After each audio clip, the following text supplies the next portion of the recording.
Hello বন্ধুরা, তোমরা কেমন আছো? আশা করছি ভালো আছো। এই সকালে চলে এলাম আবার ছাদ বাগানে। তো একটা কাজ করব আজকে। এই যে দেখো আমার কচুর লতিগুলো, অনেক দিনের আশা আমার কচু করা, মানে বাগানে কচু করা। তো আমি গত বছর দুটো বোল লাগিয়েছিলাম, বা হাটে থেকে দুটো কচুর বোল নিয়ে এসে লাগিয়েছিলাম। তো গাছও হয়েছে, কি সুন্দর গাছগুলো হয়েছে, কিন্তু লতি ছাড়েনি। তো বন্ধুরা, আমি শুনেছি চাষি ভাইদের কাছে বা আমার মা কাকিমার কাছে যে কচুলতি ছাড়ার জন্য কাদো মাটি, মানে পাক মাটি লাগে। তা আমার তো এটা শুকনো ক্যারেটের মধ্যে বসানো আছে, কি সুন্দর হয়েছে কচুগুলো দেখো। তো আমি এটা আজকে কি করব, এখানে একটু পাক মাটি করেছি, আমি পদ্ম পাতার ওখান থেকে পাক মাটি করেছি, সেই পাক মাটির মধ্যে এই কচুগুলো বসিয়ে দেওয়ার ইচ্ছে আছে। তো তোমরা সঙ্গে থাকো, দেখো আমি চেষ্টা করছি। এখানেও কিছুটা হয়েছে, দেখো গোড়াগুলো, দেখো এইটা হচ্ছে কচুর গোড়াটা। তো এই গাছ এগুলো আমি কিছুটা লাগিয়ে দেবো পাক মাটির মধ্যে, দেখি হয় নাকি। শুকনোর জন্য হয়তো হতে যাচ্ছে না, তা আজকে পাক মাটির মধ্যে লাগিয়ে দেবো। এই কচুগুলোকে উঠিয়ে নিতে হবে গোড়ায় থেকে।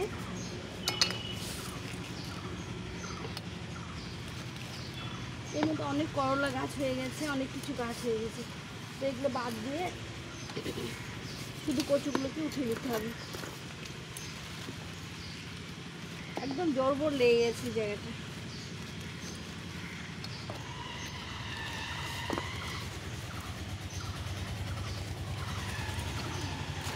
পুঁই শাক হয়ে গেছে।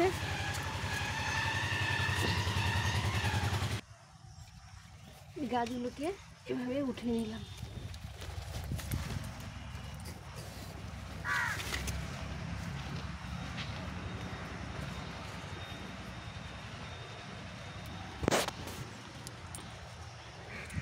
তো বন্ধুরা, এই যে গাছগুলোকে উঠিয়ে নিলাম একদম গোড়ায় থেকে। এখনও লতি ছাড়েনি। তো এগুলোকে এখন আমি এই বালতির মধ্যে পাক মাটি নিয়েছি। এটা হচ্ছে পদ্ম করার পাক মাটি, একদম কাদো মাটি নিয়েছি। এর মধ্যে এগুলো বসিয়ে দিতে হবে। এই গাছগুলো খুব মানে পাক মাটি পছন্দ করে। তো ওখানে শুকনো মাটি পড়ে থাকে, ক্যারেটের মধ্যে ফুটো করা আছে, জলটা নেমে যায়। তাই আজকে আমি ভাবলাম যে এই পাক মাটির মধ্যে বসিয়ে দেবো। তো এখানে আমি এটা পদ্ম পাতার মাটি, আর এই দেখো গাছগুলো কত সুন্দর হয়েছে, এখানে বোলগুলো আছে, এর মধ্যে আমি গাছগুলো বসিয়ে দেবো। এটার মধ্যে ফুটো করা নেই, এই যে দুটো গাছ আছে, দুটো গাছই বসিয়ে দেবো। এখানে প্রচুর পাক মাটি আছে, পদ্ম গাছ লাগিয়েছিলাম, সেখান থেকে কিছু মাটি তুলে এখানে রেখেছিলাম। এই পাক মাটিতে এগুলো গাছ ভালো হয়। আর এই যে একটা বোল আছে, এই বোলটা বসিয়ে দেবো। এগুলো আস্তে আস্তে লতি ছাড়বে, এখনও ছাড়েনি লতি। তো বর্ষার একটু জল পেলে, কাদো মাটি পাক মাটি পেলে পরে এগুলো আস্তে আস্তে লতি ছাড়বে। তো এভাবে এগুলো লাগিয়ে দিতে হবে, আর গাছগুলোকে কেটে নিতে হবে। গাছগুলো থাকলে এই লতিগুলো ছাড়বে না। আমি কিছুটা শাক তুলে নিয়ে রান্না করব। এগুলো এভাবে বসিয়ে দিলাম। এখন এর মধ্যে কিছুটা পাক মাটি দিতে হবে।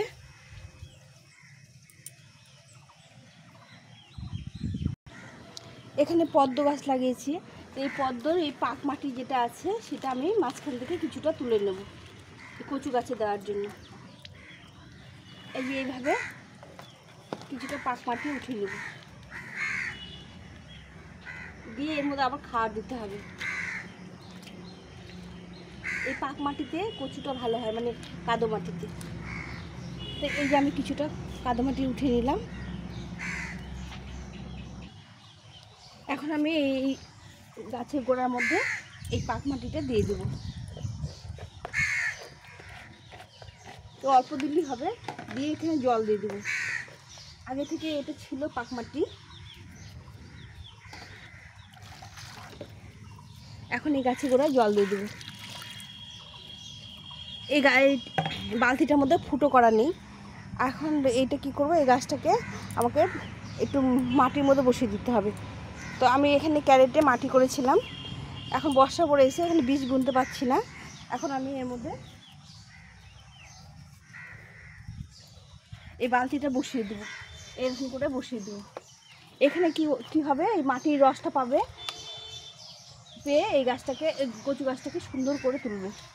তো এইভাবে বসিয়ে দিলে পারে কচু লতি ছাড়বে।